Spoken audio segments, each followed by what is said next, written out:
오늘 이야기와 어울리는 격언으로 시작하겠습니다. 가장 강한 사람은 자신을 통제할 수 있는 사람이지 남을 통제하는 사람이 아니다. 세네카. 어제는 분명히 사랑한다고 말했던 사람이 오늘은 왜 나에게만 엄격한 잣대를 들이대며 비난의 화살을 쏘아 올리는 걸까요? 나는 친구를 만나러 나가는 것이 사회생활의 연장이자 스트레스 해소라고 주장하면서 연인이 친구를 만나러 갈 때는 나를 외롭게 방치하는 이기적인 행동이라며 화를 내고 있지는 않으신가요? 혹은 나는 너무 바빠서 카톡 답장을 몇 시간 동안 못하는 게 당연한 사정이지만 상대방이 30분만 답장이 늦어도 마음이 식었냐며 몰아세운 적은 없으신가요? 이런 현상을 우리는 흔히 내로남불이라고 부르지만 심리학의 거울로 들여다본 그 속살은 생각보다 훨씬 더 처절하고 복잡한 구조를 가지고 있습니다. 성공하는 연애와 망하는 연애의 결정적인 차이는 바로 이 내로남불의 민낯을 얼마나 빨리 알아차리고 이를 건강하게 해소하느냐에 달려 있습니다. 오늘 이 영상을 끝까지 시청하신다면 여러분은 더 이상 연인의 이기적인 태도에 상처받거나 무기력하게 끌려다니지 않는 강력한 심리적 무기를 얻게 될 것입니다. 단순히 화를 내는 법을 알려드리는 것이 아니라 상대방의 무의식을 읽어내어 관계의 주도권을 다시 가져오는 뇌과학적 원리를 공개하겠습니다. 지금부터 시작하는 이야기는 어쩌면 당신의 지난 연애사를 관통하는 가장 아픈 기록이자 동시에 가장 확실한 치유서가 될 것입니다. 제가 연락 문제로 서운함을 말하면 여자친구는 오히려 자기가 더 바쁘다며 저를 이해심 없는 사람으로 만들어요. 제가 이상한 건가요? 이는 전형적인 투사와 방어 기제의 결합으로 본인의 미안함이나 과오를 인정할 때 발생하는 자아 위협을 피하기 위해 오히려 상대에게 공격성을 전가하는 현상입니다. 상대방을 이해심 없는 사람으로 프레이밍함으로써 본인의 도덕적 우위나 정당성을 확보하려는 무의식적 시도이니 본인의 문제가 아님을 인지하는 것이 중요합니다. 인간의 뇌는 태생적으로 나를 세상의 중심에 두고 설계되었으며 이를 심리학에서는 자기중심적 편향이라고 정의합니다. 우리가 자신의 실수를 대할 때는 그럴 수밖에 없었던 주변 환경과 상황적 요인을 먼저 떠올리며 나 자신을 변호하게 됩니다. 예를 들어 내가 약속에 늦었을 때는 갑작스러운 업무 전화나 도로 정체 같은 외부적인 변수를 탓하며 나의 인격은 여전히 성실하다고 믿습니다. 하지만 연인이 똑같은 실수를 했을 때 우리의 뇌는 상황보다는 그 사람의 성향과 인격에 집중하여 게으르거나 나를 무시한다는 결론에 도달합니다. 이것을 행위자, 관찰자 편향이라고 하며 연인 사이에서 발생하는 수많은 내로남불의 근본적인 원인이 됩니다. 사랑이 깊어질수록 우리는 상대방을 타인이 아닌 나의 확장된 자아로 인식하게 되는데 이것이 오히려 독이 되는 순간이 옵니다. 나의 확장판이기에 내가 원하는 대로 움직여야 한다는 보상 심리가 작동하고 나에게 적용하는 관대함보다 훨씬 더 높은 도덕적 기준을 상대에게 요구하게 됩니다. 즉, 연인을 독립된 인격체로 존중하기보다는 나의 편의를 위한 존재로 환상 속에 가둬두려 할 때 내로남불의 독소는 관계 전체로 퍼져나갑니다. 남편은 본인이 술 마시고 늦게 들어오는 건 사회생활이라 하고 제가 운동하러 가는 건 집안일 소홀히 하는 거래요. 정말 대화가 안 통해요. 남편분은 본인의 사회적 활동을 생존을 위한 필수적 가치로 두는 반면 아내의 활동은 취미나 부차적인 것으로 격하하며 본인의 가부장적 권위를 유지하려 합니다.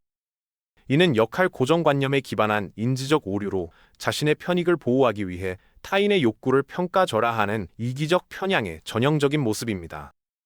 연인 사이에서 발생하는 내로남불은 단순한 성격의 차이를 넘어선 고도의 심리적 권력 게임의 성격을 띠고 있습니다.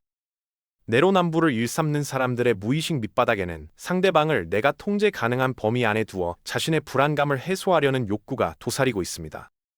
내가 하면 로맨스고 네가 하면 불륜이라는 논리는 결국 나는 규칙 위에 군림하는 존재이며 너는 그 규칙을 지켜야 하는 피지배자라는 메시지를 은연중에 전달합니다. 이런 관계 속에서 피해자는 반복적인 가스라이팅을 당하게 되며 결국 자신이 정말 잘못한 것은 아닌지 스스로의 판단력을 의심하게 됩니다. 특히 자존감이 낮은 사람일수록 연인에게 내로남불의 잣대를 들이대며 상대방을 깎아내림으로써 자신의 상대적인 우월감을 확인받으려 합니다. 그들은 상대가 자신의 부당한 요구를 수용할 때 비로소 사랑받고 있다는 왜곡된 안도감을 느끼며 이를 애정의 척도로 착각합니다. 하지만 이러한 통제 기제는 결국 상대방의 정서적 에너지를 고갈시키고 진정한 의미의 친밀감을 파괴하는 결과를 초래합니다. 진짜 사랑은 서로의 자유를 존중하는 데서 시작되지만 내로남불은 상대의 자유를 박탈하여 나의 불안을 메우려는 이기적인 생존 전략일 뿐입니다. 전 남자친구가 여사친 문제로 저를 엄청 단속했는데 알고 보니 본인이 몰래 여자들을 만나고 있었어요. 왜 그러는 걸까요?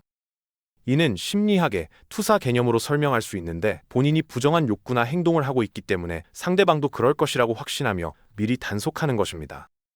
자신의 죄책감을 덜기 위해 상대를 잠재적 가해자로 상정하고 감시함으로써 본인의 잘못을 정당화하거나 들키지 않으려는 방어적 공격성입니다. 여기서 우리는 고정관념을 뒤엎는 아주 충격적인 심리적 반전과 마주하게 됩니다.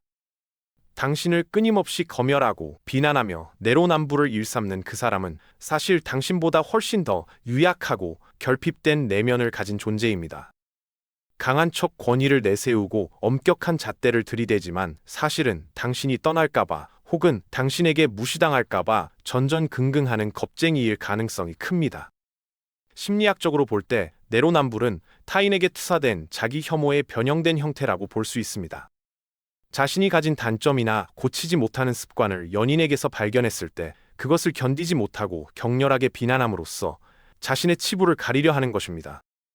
즉, 그들이 당신에게 쏟아붓는 독설과 이중잣대는 당신을 향한 것이 아니라 사실 자기 자신을 향한 외침을 당신에게 투사하고 있는 것에 불과합니다. 이 민낯을 깨닫는 순간 여러분은 가해자로만 보였던 연인을 심리적 미성숙아로 바라볼 수 있는 새로운 관점을 갖게 됩니다. 비난의 화살이 날아올 때 그것이 당신의 잘못 때문이 아니라 상대방의 내면이 비어있기 때문에 발생하는 소음임을 이해해야 합니다. 화를 내면 더 크게 화를 내고 제가 울면 약한 척하지 말라고 비웃어요. 이런 사람도 저를 의존하고 있는 건가요? 상대방은 자신의 취약성이 드러나는 것을 극도로 두려워하는 회피형 혹은 자기애적 방어 기제를 사용하고 있습니다. 당신의 눈물을 비웃는 것은 본인이 느낄 정서적 동요를 차단하기 위한 수단이며 당신을 굴복시킴으로써만 본인의 안전을 확인받는 지독한 의존적 적대감을 보이고 있는 것입니다. 이제 우리는 이 지긋지긋한 내로남불의 고리를 끊어내고 건강한 자아를 회복해야 할 시간입니다. 가장 먼저 실천해야 할 단계는 상대방의 이중잣대에 논리적으로 대응하거나 설득하려 애쓰지 않는 것입니다. 내로남불은 논리의 문제가 아니라 감정과 무의식의 영역이기 때문에 논쟁을 벌일수록 당신의 에너지만 소모될 뿐입니다. 상대가 부당한 요구를 할 때 단호하고 명확하게 질문을 던지십시오. 이 기준이 우리 두 사람 모두에게 동일하게 적용되는 것인지 아니면 나에게만 특별히 요구하는 것인지 차분하게 물어야 합니다. 만약 상대가 대화를 거부하거나 궤변을 늘어놓는다면 그 순간 대화를 중단하고 물리적 정서적 거리를 두어 당신의 경계선을 확고히 하십시오. 당신은 상대방의 불안을 받아주는 감정 쓰레기통이 아니며 누군가의 자존감을 높여주기 위한 도구로 존재하는 것이 아닙니다. 자신을 사랑하는 법을 아는 사람만이 타인의 무례한 침범을 막아낼 수 있으며 진정으로 존중받는 관계를 만들어갈 수 있습니다. 헤어지는 게 정답일까요? 아니면 고쳤을 수 있을까요? 타인은 바꿀 수 없으며 오직 본인의 자각에 의해서만 변화가 가능하므로 상대가 자신의 내로남불을 인지하고 개선하려는 의지가 있는지가 관건입니다. 만약 반복된 대화 시도에도 불구하고 변화가 전혀 없다면 이는 성격 장애 수준의 고착일 수 있으므로 본인의 정신 건강을 위해 관계를 재정립하거나 종결하는 것이 가장 현명한 선택일 수 있습니다. 오늘 당장 상대의 비난에 미안하다는 말 대신 이 상황이 공평한지에 대해 먼저 생각해보는 연습을 시작하시기 바랍니다. 이 영상이 여러분이 잃어버렸던 연애의 주도권과 자기 확신을 되찾는 소중한 시작점이 되기를 진심으로 응원합니다. 더 깊은 심리 법칙과 관계의 지혜를 얻고 싶다면 구독을 통해 저와 계속 소통하며 함께 성장해 나갑시다.